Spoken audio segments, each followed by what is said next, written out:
We're gonna score tonight. It's the 40th anniversary of Grease 2, and Paramount has released a new Steelbook Blu-ray, and Christy insisted we talk about it, so here we are. Oh, like you didn't want to talk about Grease 2. Come on. I don't know that I quite share your affection for it, but we'll get there. I want to dissect my affection for it because I don't know that it's entirely because of the actual film itself. Okay.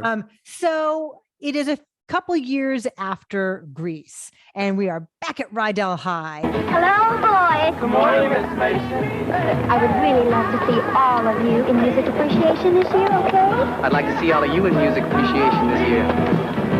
You're just right. Stephanie Zanoni is in charge of the Pink Ladies, and Johnny is in charge of the T-Birds, sort of taking the place of like John Travolta and Olivia Newton-John. And you know, they sing and they dance and they ride motorcycles and they show up late for class and they smoke a lot.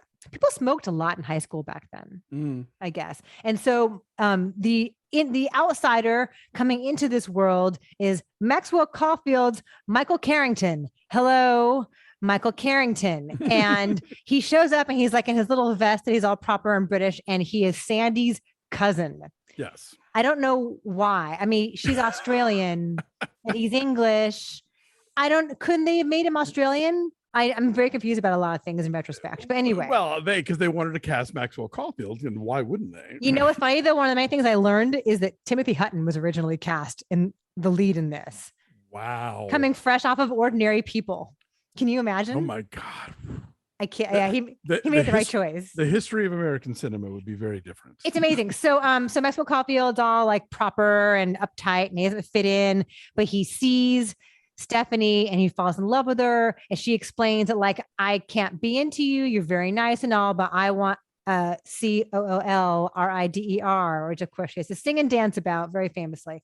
So he learns to ride a motorcycle just to impress her. It's sort of like Grease with the gender roles reversed, in that instead of Olivia Newton-John getting all slutted up to impress John Travolta, we're going to have Maxwell Caulfield trying to get all tough and butch and his leather and his motorcycle. Remember, kids, you aren't enough the way you are now. You have to completely change yourself into what your prospective partner thinks they want. It's so toxic. It sends like the worst. Like, people love Grease. Children go to Grease sing-alongs, and the message they learn is completely change who you are fundamentally to impress this guy that you're never going to see again, probably. Yeah, exactly. After this summer.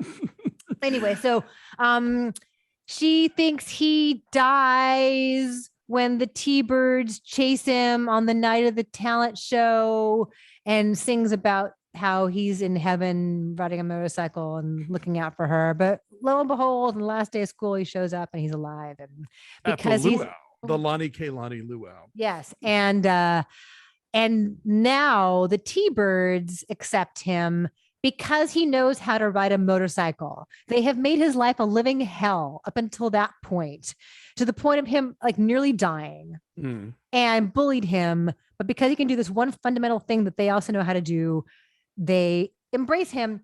Anyway, this was a huge flop, and in the years since has become a massive cult hit, inspiring sing-alongs at art houses nationwide. Oh, we did it at Oddfest one year at the Ford. I'm sure it was so fun. I'm sure everyone knew every song. Anything that came along after Grease, though, would have been a letdown because it was such a phenomenon. The songs were on the radio. Like, this was a totally different time when like songs from movies were also on the radio, and the actual Grease song and Hopelessly Devoted to You, they were huge hits.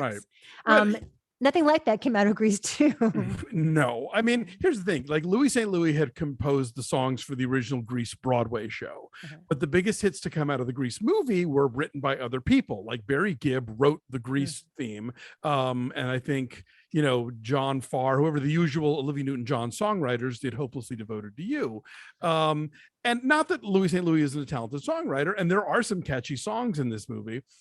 I watched this again last night, and it was like, the thing that I always take away from Grease 2 is that it's a reminder of how Grease 1 shouldn't even work and somehow does. And then they try and do it again, but sort of differently, and it doesn't work at all. And I don't know if there's just this weird alchemy between like Travolta and Olivia Newton-John and people like Stockard Channing and, whatever Randall Kleiser was bringing to all this as a young director, he was gone. They brought Pat Birch, who had been the choreographer for the first film. She's the choreographer and director for this film, which means there's tons of dancing. Like whenever there can be dancing, it goes. And the dancing is good. The big opening number is fun. Absolutely. It's not necessarily always germane to the plot, even for a musical standard, but yes, it's well put together. I like some of the songs. It's funny to see people who would later be famous for very different things. I mean, first and foremost, Michelle Pfeiffer, who apparently would just as soon destroy every print of this film. From what I've heard, she hasn't really ever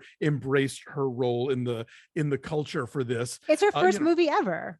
I think she'd been in something called Hollywood Nights. She had some small roles, but this was her first lead. Big leading role. Yeah. Maxwell Caulfield was just such a dish. I mean, he was just so beautiful. Yep. And then Peter Frechette, who would go on to be on 30 something, little, Pamela Adlon. Pamela Adlon, she was Pamela Segal. Christopher McDonald. McDonald, yes. Again, speaking of Happy Madison, but who would go on to be in Thelma Louise and Quiz Show and a bunch of stuff. He's in a million things. Yes, he's great character actor. So yeah, it's just also the horniness in this movie is off the charts in a way that it isn't even in the first Grease, and in a way that's just smarmy as opposed to cute.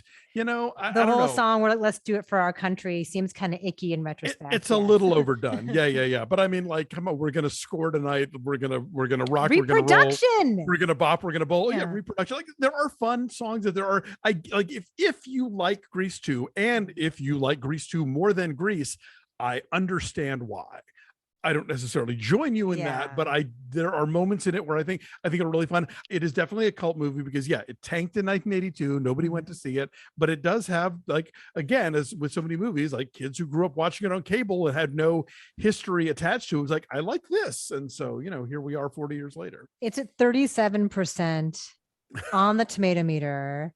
Some tidbits. Maxwell Caulfield hated the title Grease 2 and he wanted to call it Son of Grease, which I'm not sure is better. Apparently Grease was supposed to have been a franchise of 4 films and a TV series, the Grease cinematic universe. But because Grease 2 tanked so badly, none of that happened.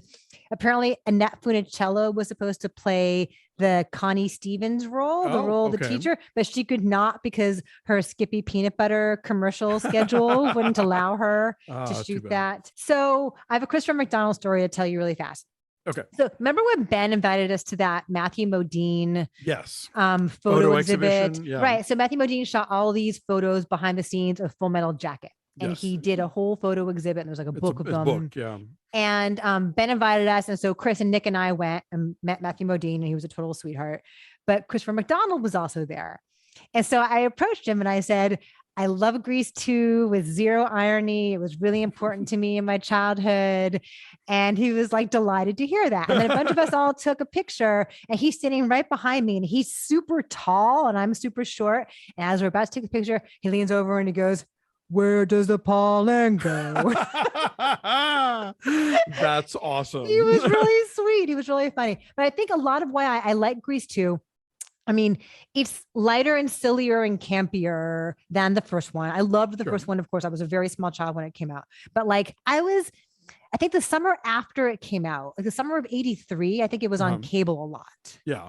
And that was a time of, in retrospect, total flux for me. I was 11 years old. I was just turning 11 years old.